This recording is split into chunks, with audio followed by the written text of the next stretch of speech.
Hi, everyone. It's good to see everyone again. I'll give people a few minutes to join us on Facebook and YouTube.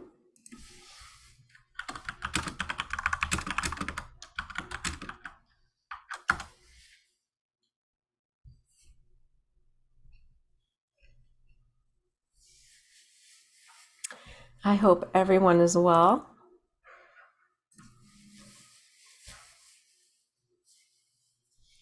It's a bit of a rainy night here in New York City. That lighting looks a little bit better, I think. Change the lighting a bit. So I hope everyone is well. It's good to see everyone. We have some people joining us from various places tonight. Hello, Mr. and Mrs. McCabe. It's raining in Fredericksburg. It is raining in New York City as well. I'm hoping it's going to be much nicer tomorrow since I do have a tour I'll be running tomorrow, and hoping the weather will be nice for my tour and for my customers' tour, of course. Let's see, who do we have? Oh, some people joining us on YouTube. Excellent. And I think we have some people on Facebook, but people aren't really interacting. Miss McGann is here on Facebook. Nice to see you. I don't keep the tallies up while I'm speaking, so I don't know how many people are there. So it's helpful to me if you just say hi if you're watching on social media, so I know that you're there. I hope everyone is doing well. I'm a little informal tonight. For those of you who have never seen a lady in 18th century informal at home wear, it's raining in the Bronx, I'm sure. It's quite warm also for November. For those of you who've never seen a lady in her leisure attire at home, this is what we have tonight. So I'm not wearing a cap, I just have my hair and my stays, and the chemise I wear under my stays. So this is the normal underclothes that ladies wear underneath everything, and this can also serve as a sleeping gown. So this is the part of the clothing that's most often laundered, and the outer parts are least often laundered. So we have many layers that we wear. So this would be informal with just the stays and the chemise or the gown, and a bed jacket, as it's called, or that you would call a robe. So some Mrs. Q informal wear. My stays, these are new stays for those of you who've only been aware of my old tan ones, and they're very pretty. And they were quite fun to make, and they came out very, very nice. They are underwear for the time period, and this isn't something that a lady would generally show to people in general. So we'll just say that this is me, the modern me, just teaching you a little bit about 18th century attire and how ladies would be dressed and how they would be at home. So it's a little bit more about that. So that is what's underneath all of the clothes that you see, and there are some bunch of other things on top of this, but this is the most minimum someone might be wearing at home. And hello from Manette to Manassas, Virginia, and to everyone. So I just wanted to let you know that these Friday night Mrs. Q's are going to become somewhat irregular, and that I have picked up 2 monthly lecture live in-person speaking engagements, which is quite nice and exciting, but they both are on Fridays, and they are different Fridays of the month. So it's often that I will not be available on Fridays, but on Fridays when I am available, I will be here with you. Also, I'm going to be releasing more edited video content, some as Mrs. Q, some as myself. Some will be tours of historic spots, different places, and some will be more in-depth studies of places and events. Now, some of those are going to be paid videos, but if you subscribe to my Patreon, depending on the level at which you subscribe, those videos, many of them will be free to you to watch, or at a discounted price. And I'll be releasing more information about that. And some of those videos are going to include an ebook as well, so that you can read as well as watch the video. So you'll have the content I'll be discussing as well. So I'm working on some projects like that. Jonathan Swift from the McCabe's. Jonathan Swift went to high school, second level education at Kilkenny College, which is Mr. McCabe's hometown. Excellent. So we are going to be talking about Jonathan Swift tonight. And for just a moment before I become Mrs. Q, just as my 21st century self, I'll share with you how I personally became knowledgeable about Jonathan Swift. And this is the first ever Jonathan Swift book I've ever had, edited by the great Carl Van Doren. If you don't know who Carl Van Doren was in American literature, you should look him up, Carl Van Doren. I found this when I was, I think, 14. My sister was moving in, my much older sister was moving into a new apartment. And when we went to help her move in and clean up, the prior residents had been students at State University of New York at Binghamton, now called Binghamton University. And they left behind a number of books, and this was one of the books. Now, to me, a 14-year-old in Binghamton, New York, all I knew about Jonathan Swift was the little cartoon cover, Gulliver's Travels. So I thought, wow, this is Gulliver's Travels. I think I'll get this and start reading it. And it was a little bit above me at 14 years old, but 2 years later, I had a magnificent high school English teacher. Her name was Marie Davis, and I started talking to her about this book, and we started working on it a little bit for extra credit, and I learned a lot more about Gulliver's Travels, and I also learned to read a number of other wonderful essays in here, including my all-time favorite, A Modest Proposal. And it was Mrs. Davis, my friend Marie, who opened up my eyes to the greatness of Jonathan Swift. And of course, when we study the 18th century, we must know Jonathan Swift. If you were following my social media today, you saw that I published today the 3 most widely spread books in America at that time. Mr. Swift's Gulliver's Travels, Mr. Defoe's The Adventures of Robinson Crusoe, and Mr. Bunyan's The Pilgrim's Progress, all very popular in 18th century America, read by families and discussed. And of course, each of the books is about a personal journey, right?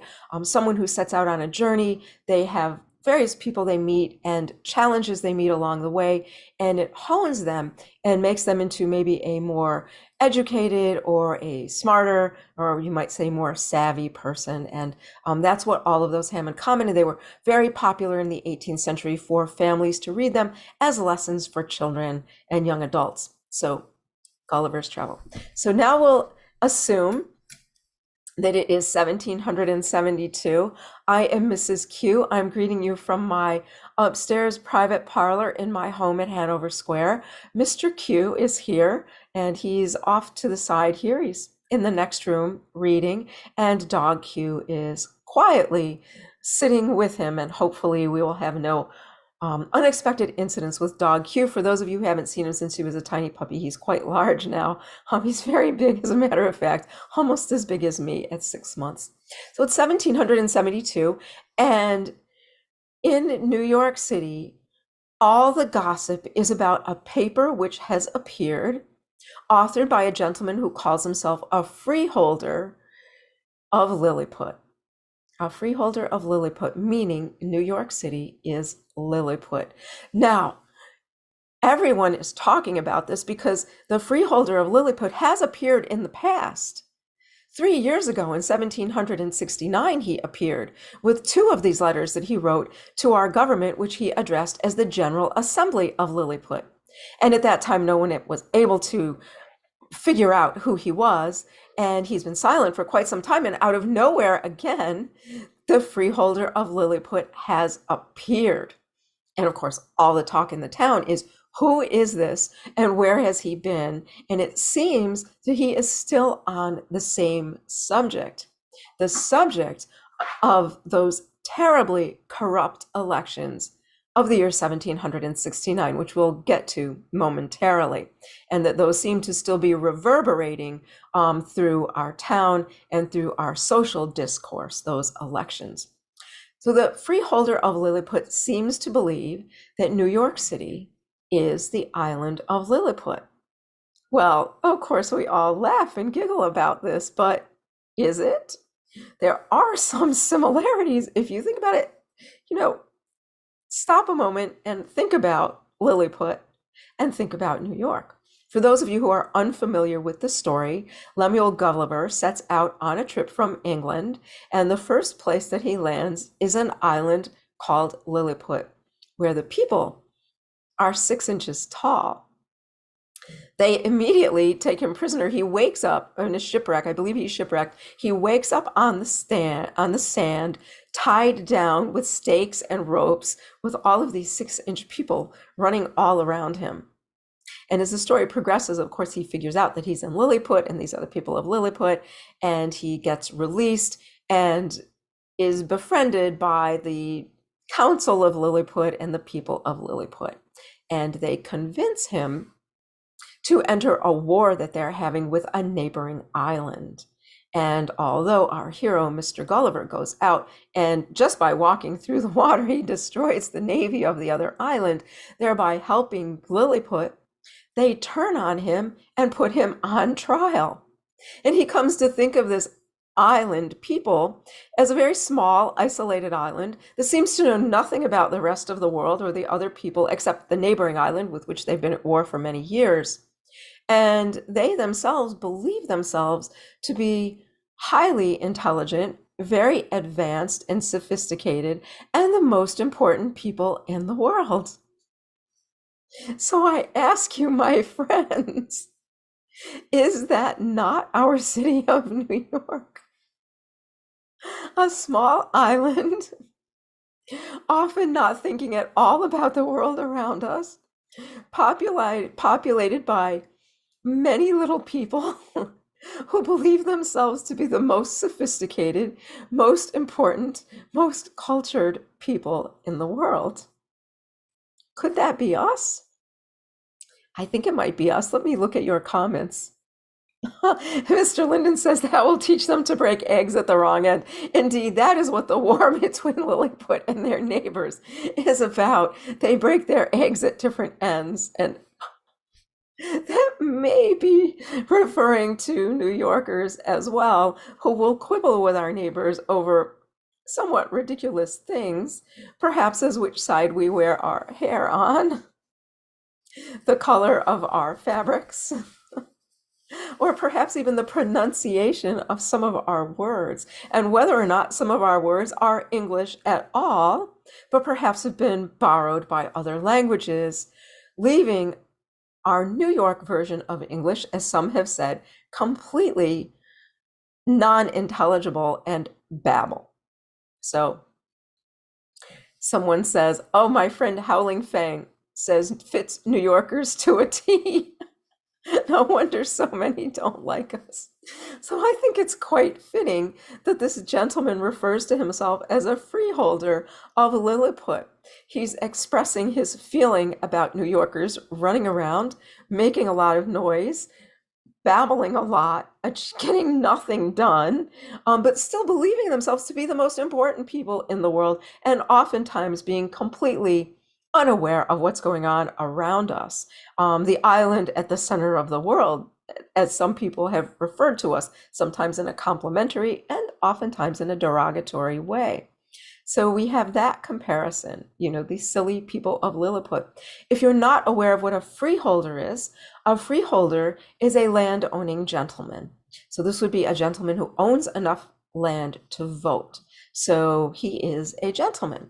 That isn't the only way to vote in New York. In New York, you can also vote by being what is called a freeman, which would be a master of any trade. And both of these are regardless of race or religion. So a little bit different here. But he says, regardless of all of that, we're Lilliput, that we have been running around and arguing over the issue of this election of 1769, calling each other names, making a lot of noise, and getting nowhere. In his initial missive that came out in 1769, he talked about the corruption in the election and the refusal of our colonial assembly to do anything to correct the corruption. At that time, the proposal was that a way to deal with the massive corruption and coercion in the election was to move to a secret ballot. As you might know, when we vote now, our vote is recorded. So when Mr. Q goes to vote, he goes to our local place to vote, and in the record book, there's Mr. Q of Hanover Square and how he voted, what he voted on and how he voted. And it's public for all to see. And this is fine for Mr. Q, as he is an independent gentleman. He doesn't really require anyone else's wealth to survive, as he has made quite a bit on his own, as have I.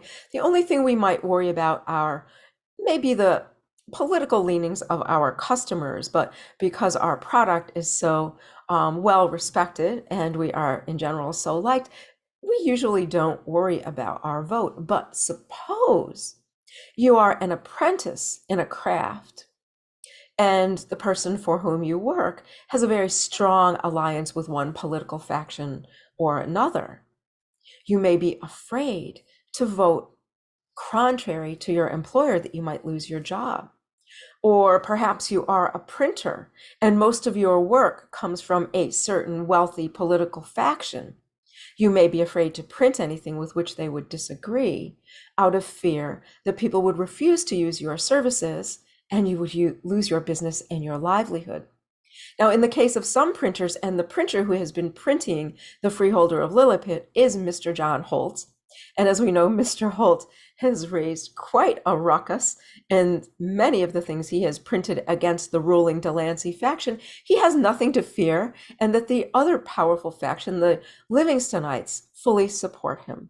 And so he doesn't have to worry. But perhaps you're a small farmer and you lease your land from a powerful political faction. You may be afraid to vote your conscience and that you might have your land lease revoked.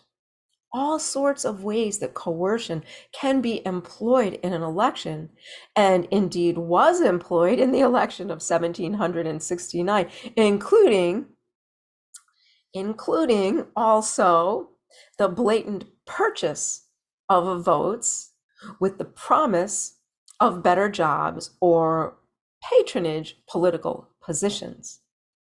So we proposed in 1769, after all of that we ought to move to a secret ballot.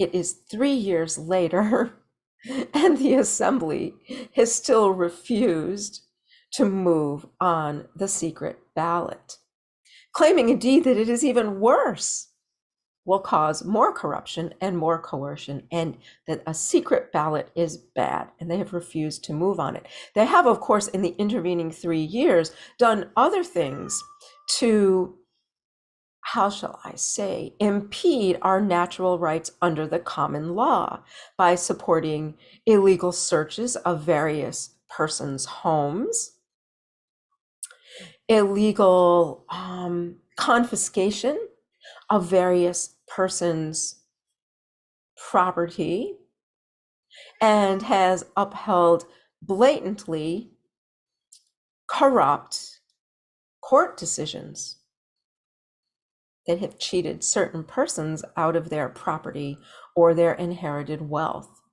So we can see that this corruption in our government, similar perhaps to Lilliput, is continuing. So the freeholder of Lilliput addresses us all as fellow Lilliputians on our little island, arguing, having an overinflated sense of importance, and achieving basically nothing. Now, whether or not the reference to Lilliput constantly being at war with their neighbor may have anything to do with us and our ongoing disputes with New Jersey over Hudson River and property in the islands in the harbor, he may be referring to that as well, our ongoing disputes with New Jersey over what seem to be these somewhat easy to reconcile issues, right? Like, where is the middle part of the Hudson River, and why can't we just divide it and look to see where the islands lie on either part? But when we get to the harbor, it's a little bit more difficult to decide, and so we argue and bicker about that, of course. So maybe there's some reference to that. But I believe the reference to Lilliput is simply to the character and the geography of our wonderful island and our town, and I think are very much likeness to the little island of Lilliput. Now, I should tell you that since this last, and this is number 3 in the series, has come out, that my shop has really had an unending line of ladies coming in to ask me who the freeholder of Lilliput is, believing that I, Mrs. Q, would know such a thing. It seems very often that people in this town think that I know the answer to all of these questions and I know who all of these anonymous persons are. And I'm not quite sure why they believe I know these things.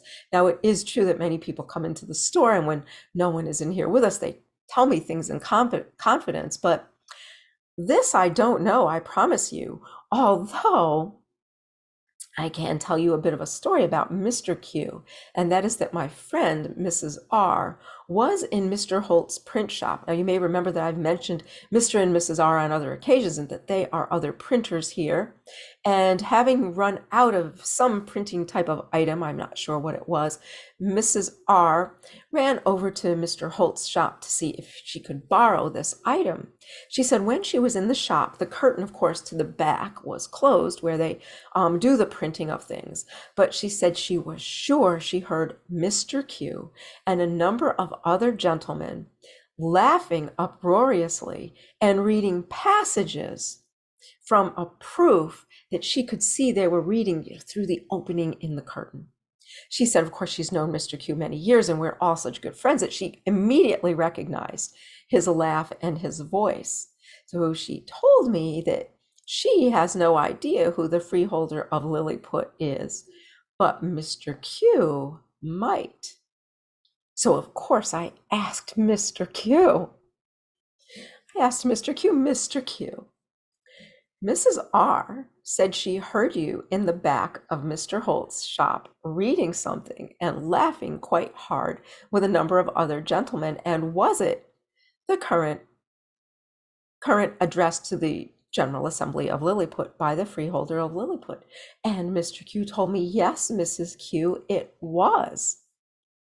And so I asked him, Mr. Q, who is the freeholder of Lilliput? And he said, why, Mrs. Q, I don't know, because I was reading a proof in the back of Mr. Holt's shop. It doesn't mean I know who the author was. Indeed, the author could have been standing right next to me at the time, and I would not know who it was. Now I wonder, that is all Mr. Q would tell me, but is he telling me everything? Would Mr. Q tell me if he knew who the freeholder of Lilliput is? I don't think so. I love Mr. Q very much, and we've been together many, many years, but I don't think he would share this information with me as long as the gentleman himself desires to remain anonymous. So all I can tell you is that perhaps Mr. Q knows, but is keeping that information to himself. So I can be of no help in that matter. And until this gentleman comes forward himself, I am just as much in the dark as all of you. But I can tell you that he says some wonderful things in there. And he tells us, first of all, that he is going to explain to the General Assembly of Lilliput what they ought to be doing. And he's going to explain it very simply because he knows that some of them, due to poor education, some of them due simply to stupidity, and some of them due to old age, need to have things explained to them very carefully and simply. And that, my friends, describes our assembly wonderfully. Many of them too old to know what they're doing. A number of them too stupid to know what they're doing. And many of them too uneducated to know what they're doing. So I would say that our friend is right on target with his description of the assembly. He then goes on to warn them that although you can rob people, cheat people, and oppress people with your governance for some time because of party affiliation, and that as long as your party is still supported by the majority, you can continue to oppress and abuse people. That won't last forever, Because when enough people have been abused by the government, their party affiliation will dissolve. They will be more concerned with their own situations and whether or not they can earn a good living and whether or not their freedoms have been protected and are being protected. And they will cast off their party affiliation, become independent minded, and throw you out. Maybe this will happen in our next elections because many people, many of them who did support the current faction, may I say their name, Delancey, have become quite disillusioned with their support of that faction and many of the things that they have been doing, like fixing subsequent elections by bequeathing land to friends and supporters that they may not be giving legally, by coercing people into doing their bidding, by threatening their jobs and their livelihoods. People are increasingly unhappy with this by supporting searches of their political rivals' homes and confiscation of some of the materials therein without a warrant. Without a warrant. Now, we in our time require search warrants. And although the government does use something they call a general warrant, in which they add anyone's name who is convenient to the warrant and say, look, your name is on the warrant. Oh, what we have come to in this country, I do not know. Using the general warrant to oppress anyone they choose, particularly popular political opponents. Add the name to the warrant, have them show up, soldiers show up, here's your warrant, prepare yourselves to be searched, and the home is searched, and personal property, mostly in the form of personal papers, are then removed for examination. This is an outrage. This is what the freeholder of Liliput is explaining to the people of Liliput, that as long as you agree to this, as long as you allow this type of abuse to occur under the great common law of England, we are under the common law. The last I looked, we still were supposed to have law and order and observance of the common law here in New York. As long as we allow this to persist, we are no better than the little people of Lilliput, and our government no better than the General Assembly of Lilliput. So that, my friends, is my commentary for this evening, and I look forward to your comments if you have some on that, and what you might think about this going on in my time. Now, you, of course, are in the future, and you know the disaster toward which we are hurtling at quick speed here in America, and that this ongoing abuse of our rights and liberties, oppression of our voices, and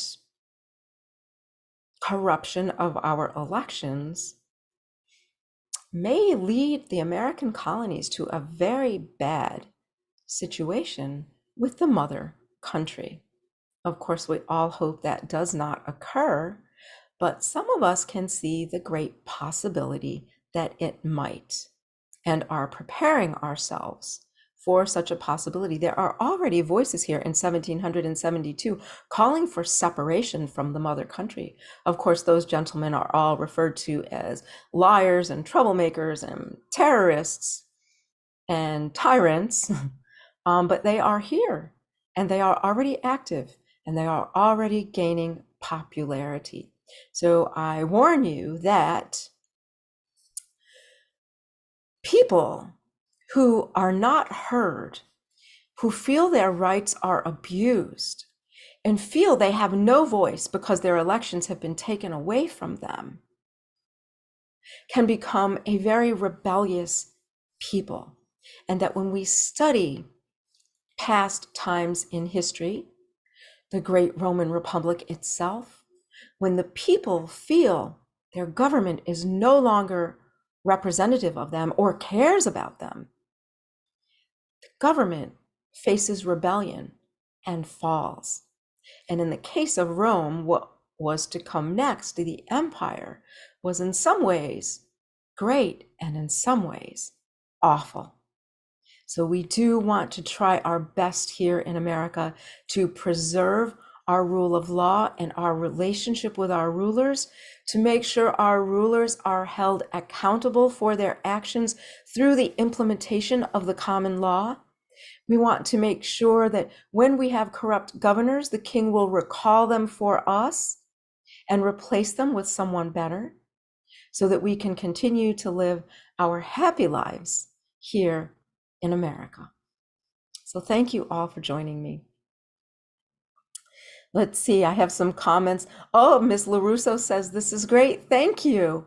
And my friend Howling Fang says, if the ballot box fails, the bullet box follows. Sir, I am so afraid that that is the future of our wonderful colonies, that we are going to have no option other than fighting England for our freedom from them.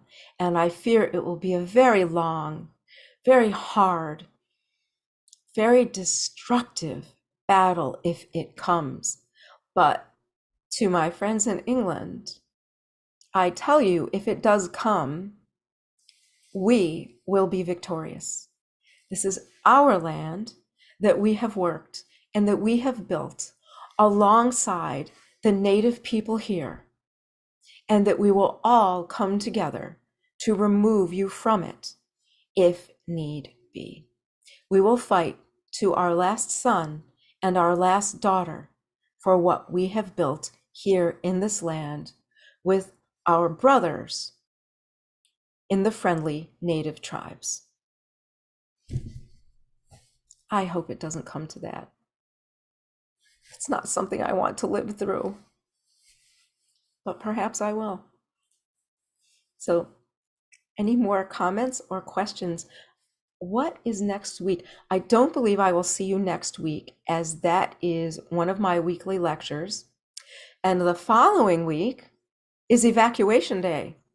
Those of you in the New York City area, I hope you will come out on Friday, November 25th, and join us as we follow General Washington's victorious return to New York and the parade route that he took as he returned to New York on November 25th, 1783. I will be joining my friends in the Society of the Cincinnati and some other reenactment units. They have invited me to join them.